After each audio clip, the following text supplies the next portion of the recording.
ఆలు ఫ్రైకి ముందుగా బాండి పెట్టుకొని ఆయిల్ వేసుకొని హీట్ చేసుకోవాలి.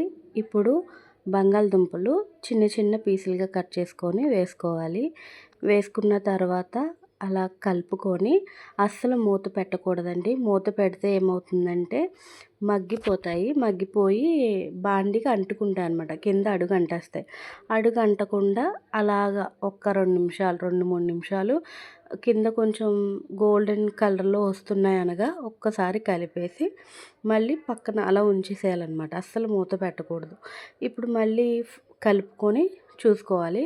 చూడండి ఇలాగ కొంచెం గోల్డ్ కలర్లో వచ్చిన తర్వాత మళ్ళీ ఒకసారి కలిపేసి ఇందులో మీకు టేస్ట్కి తగ్గట్టుగా కారం వేసుకోవాలి. అందులోనే కొంచెం సాల్ట్ వేసుకోవాలి. ఇందులోనే కొంచెం చికెన్ మసాలా వేసుకోవాలి. ఇందులో ఏంటంటే పోపులు వేసుకోమన్నమాట. చిన్న పిల్లలకి తినడానికి బాగుంటుంది. పోపులు గట్టా అంటే వాళ్ళు తినరు కదా.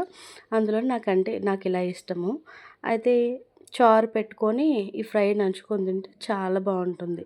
నాకైతే చాలా ఇష్టం. ఒకసారి ఇలా ట్రై చేసి చూడండి. ఇందులోనే కొంచెం కరివేపాకు, కొంచెం మెంతి ఆకు, డ్రై మెంతి ఆకు ఉంటుంది కదా, అది వేసి కలుపుకొని ఒక్క 2 నిమిషాలు స్టవ్ కట్టేసుకోవాలన్నమాట. ఇది చాలా క్రిస్పీగా ఉంటుంది. చాలా టేస్టీగా ఉంటుంది. ఈ ఫ్రై మీకు నచ్చినట్టయితే ప్లీజ్ సబ్స్క్రైబ్. Thank you.